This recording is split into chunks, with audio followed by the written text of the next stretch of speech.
I miss you all so much, so I decided to read The Tale of Peter Rabbit with my cat Luna and my soft blanket. Once upon a time, there were 4 little rabbits, and their names were Flopsy, Mopsy, Cottontail, and Peter. They lived with their mother in a sandbank underneath the root of a big fir tree.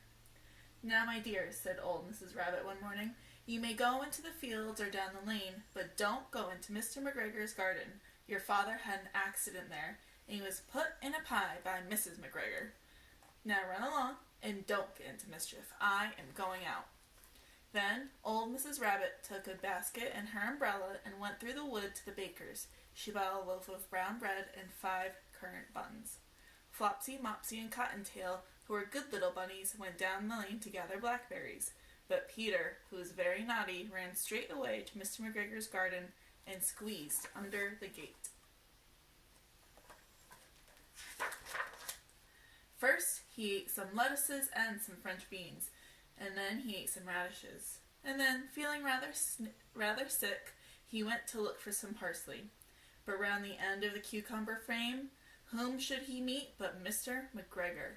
Mr. McGregor was on his hands and knees planting out young cabbages, but he jumped up and ran after Peter, waving a rake and calling out, "Stop, thief!" Peter was most dreadfully frightened. He rushed all over the garden, for he had forgotten the way back to the gate. He lost one of his shoes among the cabbages, and the other shoe amongst the potatoes. After losing them, he ran on 4 legs and went faster, so that I think he might have got away altogether if he had not unfortunately run into the gooseberry net. And he got caught by the large buttons on his jacket. It was a blue jacket with brass buttons, quite new.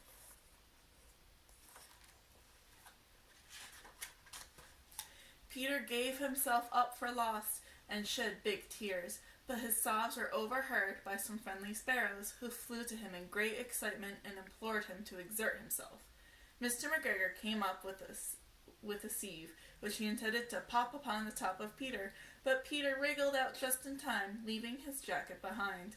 He rushed into the tool shed and jumped into a can.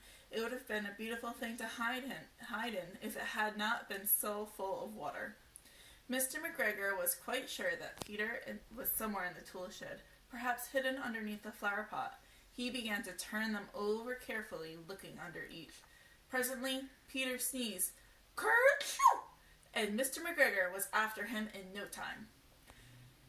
He tried to put his foot upon Peter, who jumped out the window, upsetting 3 plants. The window was too small for Mr. McGregor, and he was tired of running after Peter. He went back to his work. Peter sat down to rest. He was out of breath and trembling with fright, and he had not the least idea which way to go. Also, he was very damp with sitting in that can.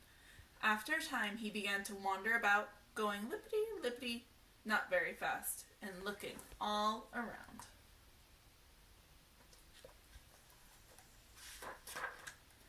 He found a door in a wall, but it was locked, and there was no room for a fat little rabbit to squeeze underneath. An old mouse was running in and out over the doorstep, carrying peas and beans to her family in the wood. Peter asked her which way to the gate, but she had such a large pea in her mouth that she could not answer. She only shook her head at him. Peter began to cry. Then he tried to find his way straight across the garden, but he became more and more puzzled. Presently he came to a pond where Mr. McGregor filled his water cans.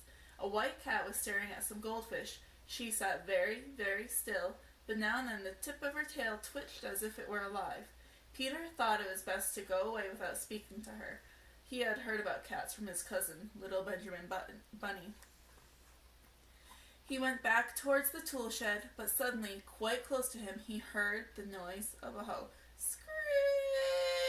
Scratch, scratch, screech!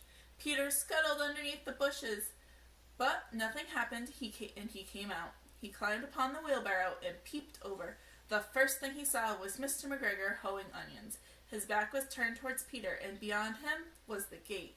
Peter got down very quietly off the wheelbarrow, started running as fast as he could, straight along the walk and behind some black currant bushes.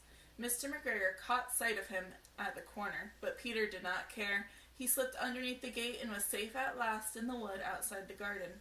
Mr. McGregor hung up the little jacket and shoes as a scarecrow to frighten the blackbirds.